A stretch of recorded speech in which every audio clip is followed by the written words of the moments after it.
नमस्कार, मैं हूं हेम सिंह कुशवाहा और आप देख रहे हैं अपना पसंदीदा न्यूज़ चैनल फर्स्ट राजस्थान। साथियों, फर्स्ट राजस्थान के माध्यम से हम जनता के मध्य जाते हैं और कई बड़ी-बड़ी खबरें आप तक पहुंचाते हैं। जनता के मुद्दे हों सरकार तक पहुंचाते हैं और प्रशासन तक पहुंचाते हैं और कई राजनीतिक चर्चा भी करते हैं और कुछ ऐसी भी चर्चाएँ करते हैं ऐसे लोगों से जो लोगों के लिए एक प्रेरणा का स्रोत हो सकते हैं। ये मैं आज लखनपुर गांव में आया हूं। यहाँ के स्थानीय निवासी हैं, सरपंच वर्तमान सरपंच हैं संजय। इनका जीवन बड़ी परिस्थितियों में गुजरा। छोटे से परिवार में इनका जन्म हुआ था, दुकान चला रहे थे और निजी स्कूलों में ये अपनी सेवाएं दे रहे थे। तो एक संघर्ष के मध्य सरपंची तक पहुंचना, कैसा इनका पदानुक्रम रहा, क्या इनका जो मैनेजमेंट व्यवस्था रही, सीमित संसाधनों के अभाव में भी ये सरपंच का चुनाव अच्छी खासी लीड इन्होंने यहाँ पर ली। तो क्या इनकी पूरी बात है, तमाम मैं उन्हीं से बात करूंगा। तो सरपंच साहब, सबसे पहले तो आपका फर्स्ट राजस्थान में स्वागत है साहब। सर, आपका भी मेरी ओर से बहुत बहुत स्वागत, धन्यवाद। और आपके चैनल को भी बहुत बहुत धन्यवाद देना चाहता हूं कि बहुत अच्छी कवरेज करते हैं, बहुत अच्छा गांव देहात में जाकर के आप दिखाते हैं। बहुत बहुत धन्यवाद। और दीपावली भाई दूज की आपको भी, आपके चैनल के सभी परिवार को बहुत बहुत धन्यवाद सर। सर, बात करते हैं, आप इस मुकाम पर हैं। हालांकि हम बात ये भी करेंगे कि आप यहाँ तक कैसे आए, लेकिन अब आप इस मुकाम पर हैं तो सर जनता का आपके लिए बहुत बड़ा सहयोग रहा। सर, दीपावली नजदीक है, जनता के लिए आप क्या कहना चाहेंगे? मैं जनता जनार्दन के लिए, पूरी पंचायत क्षेत्रवासियों के लिए, सभी के लिए तहे दिल से दीपावली की, भाई दूज की हार्दिक शुभकामनाएं देता हूं।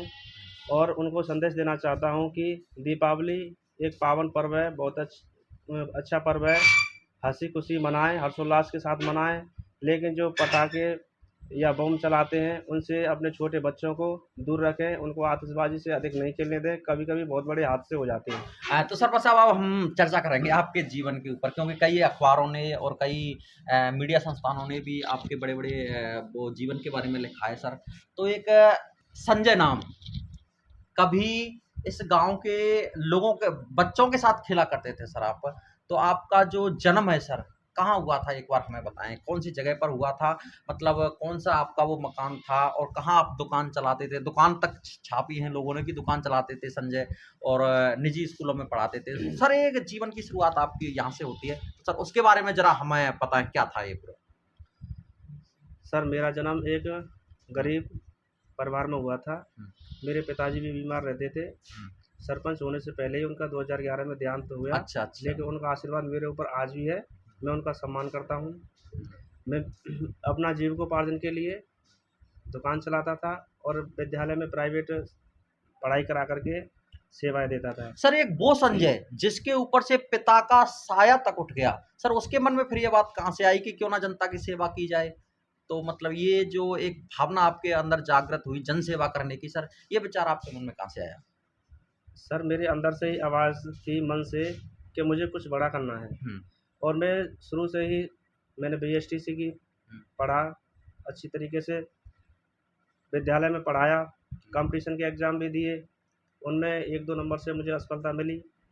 लेकिन जब अपने यहाँ पर सरपंची के चुनाव का जो सीट आई थी, उसमें जनता जनार्दन के अंदर से एक आवाज़ निकल के आ रही थी, हमें एक योग्य सरपंच चाहिए, जो पढ़ा लिखा हो, जो घमंडी प्रवृत्ति का ना हो, जो सभी के साथ समान व्यवहार करे, जो गांव में विकास करे।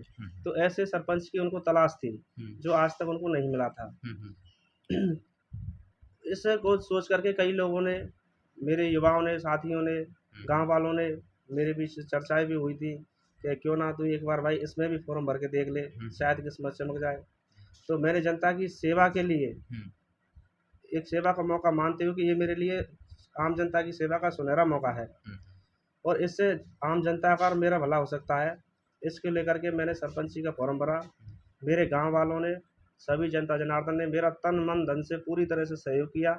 मैं उनका एहसान इस जन्म में क्या अगले जन्म में भी नहीं चुका सकता। वे मेरे लिए परमात्मा के बराबर है। मेरी जनता मेरे ऊपर बहुत बड़ा आशीर्वाद आज भी रखती है। बिल्कुल सरपंच साहब, देखो मैं एक बार थोड़ा पीछे लेके चलता हूँ आपको कि जब आप विद्यालयों में पढ़ा रहे थे, सर वो 1-2 विद्यालयों के नाम बताएंगे आपने कहाँ कहाँ पढ़ाया है?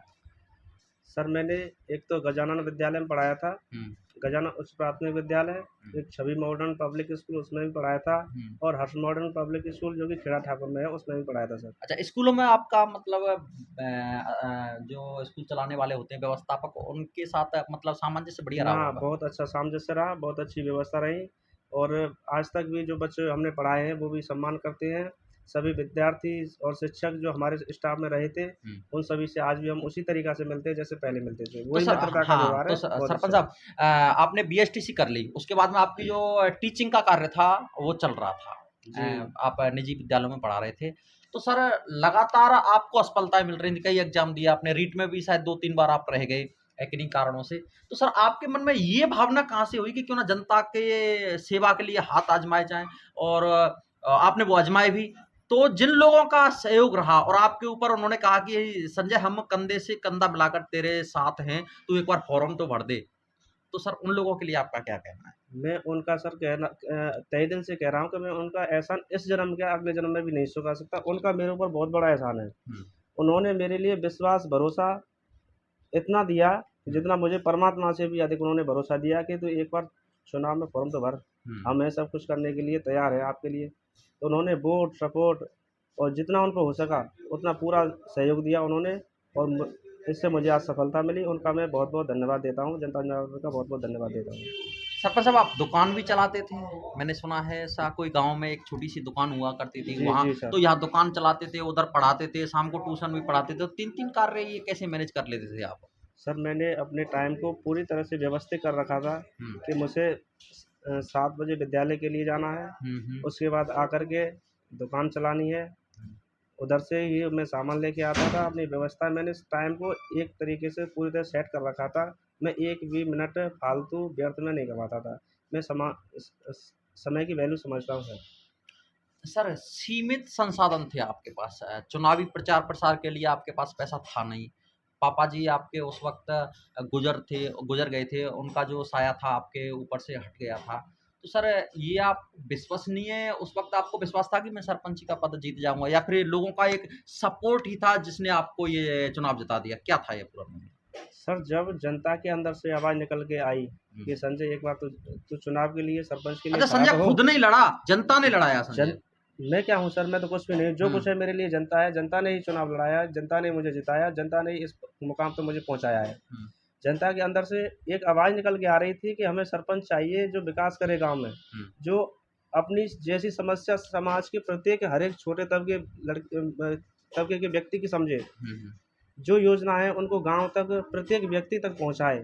ऐसे सरपंच की वो तलाश करना चाह रहे थे। उनको मेरे ऊपर विश्वास और भरोसा था कि ये जब अपने परिवार को इतनी संकट में, इतनी परिस्थितियों में चला सकता है, अपने समय को मैनेजमेंट कर सकता है, और किसी भी प्रकार का कोई इसमें दुर्व्यसन नहीं है।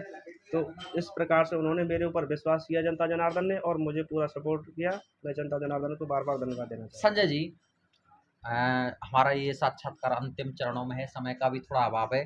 तो सर जनता ने आपको सपोर्ट किया, एक विश्वास आप पर दिखाया कि जी ये सर। हमारा ये संजय है जो विकास करेगा। तो सर उनके विश्वास को आपने कायम बनाते हुए सर किस तरह का विकास कराया है? संक्षेप में बता दीजिए बस एक बार। जी, गाँव में अपने में खंजे हैं, हुँ, नालियाँ हैं, गंदगी जो हुआ करती थी उसको काफ़ी हद तक हमने कम किया। हुँ, सार्वजनिक स्थान हैं, विद्यालय हैं, अपने श्मशान हैं, सार्वजनिक स्थलों सभी पे काम किया। पानी की व्यवस्था है, चंबल है, अपनी जेजेएम है, उन पे भी जनता के लिए सुविधाएँ दिलाई हैं। और जो योजनाएँ मिलती हैं गवर्नमेंट की, उनको हम जब समय-समय पर लोगों को बताते रहते हैं, उनसे मित्रवत व्यवहार करते हैं। दीपावली आने वाली है सर, तो साफ-सफाई की व्यवस्था कैसी रहेगी दीपावली पर इस बार? वो जी, बताएँ एक बार। जी, साफ-सफाई पर मैंने व्यवस्था अभी तक एक बार मैंने सफाई करवा दी है, हुँ, और सफाई फिर भी मैं दोबारा चालू करवा रहा हूँ गाँव में। जल्दी सफाई हो जाएगी, 2-3 दिन में काम चालू हो जाएगा, क्योंकि लेबर अभी मिल नहीं रही है। तो सफाई वाली लेबर मिलते ही फिर दोबारा से गाँव को साफ-सफाई करवाते हैं हम। हमारा मेला भी लगता है बाबू महाराज का, उस पर भी सफाई हमने करवाई थी। सर ये तो आपके गाँव की बात हो गई। आपकी जो महलपुर ग्राम पंचायत है उसमें कितने गाँव आते हैं सर, एक बार ये भी बताएँ आप? महलपुर पंचायत के राजस्व गाँव 2 आते हैं सर। कौन-कौन से हैं सर? महलपुर चूरा, लखनपुर, और सर अच्छा, महलपुर चूरा के 2 पार्ट्स हैं, ऊपरला महलपुर, निचला। उसमें भी हमने हाँ, साफ-सफाई की क्या व्यवस्था कराया है वो बताएँ उसमें ज़रा? भी हमने साफ-सफाई की व्यवस्था कराई है। सभी विद्यालय में काम हुए हैं। हुँ, दोनों विद्यालय हैं, वहाँ पे राजकीय उनमें भी काम हुए हैं। पानी की टंकियाँ लगी हैं, खरंजे भी बने हैं। श्मशान में भी सभी श्मशानों में विकास कार्य हुए पूरी पंचायत की में। हुँ, हुँ। जो सार्वजनिक स्थल हैं उन पर भी हम विकास किया है। सर लोगों ने विश्वास दिखाया जिसकी बदौलत आप यहाँ हैं। सर कुछ समय अब भी बाकी है सर, तो इन बचे हुए समय में आप जनता के लिए क्या कुछ कर सकते हैं? आपके जो प्लानिंग के अनुसार चला एक बार दर्शकों को बताएँ आप। जी, कुछ कमियाँ जो हर किसी पे पूरी नहीं हो पाती, वो हम पे भी जैसे रह रही हैं। कोरोना कार्यकाल हमारा 2 साल हाँ, का 2 समय साल का खराब वो हो गया हाँ, था। खराब हो गया। उसकी वजह से कुछ विकास में गड़बड़ाहट आई है। सरकार से पैसा पूरा नहीं मिल पाया विकास के लिए। फिर भी हम जो समय बचा है, उसमें जो आवश्यक कार्य हैं, जो इम्पोर्टेंट वर्क हैं, उनको हम जल्दी पूरा करेंगे। वो हमने अपने प्रोजेक्ट प्लान में ले रखे हैं, उनको समय पर पूरा करने की हम पूरी कोशिश करेंगे। तो बहुत-बहुत शुक्रिया सरपंच साहब आपका। ये थे मेरे साथ संजय कौरवार जो यहाँ के वर्तमान सरपंच हैं। कड़ी मेहनत और कड़ा संघर्ष इनका रहा, जीवन में कई उतार-चढ़ाव देखे, इनके ऊपर से इनका पिता का साया भी हट गया। उसके बाद में भी इन्होंने हिम्मत नहीं हारी और एक राजनीति में अपने हाथ आज़माए और सरपंची का चुनाव जीता और जनता की लगातार ये सेवा कर रहे हैं। हालाँकि इनका ये जो कार्यकाल है पूरा होने को जा रहा है। आगामी स्थिति क्या रहेगी वो हम अगली वीडियो में ये भी दिखा देंगे, क्या आगामी यहाँ की राजनीति के बारे में क्या प्लान है। तो फिलहाल रुकते हैं एक छोटे से ब्रेक के लिए, जल्द हाजिर होते हैं कोई नई वीडियो में नए अपडेट के साथ।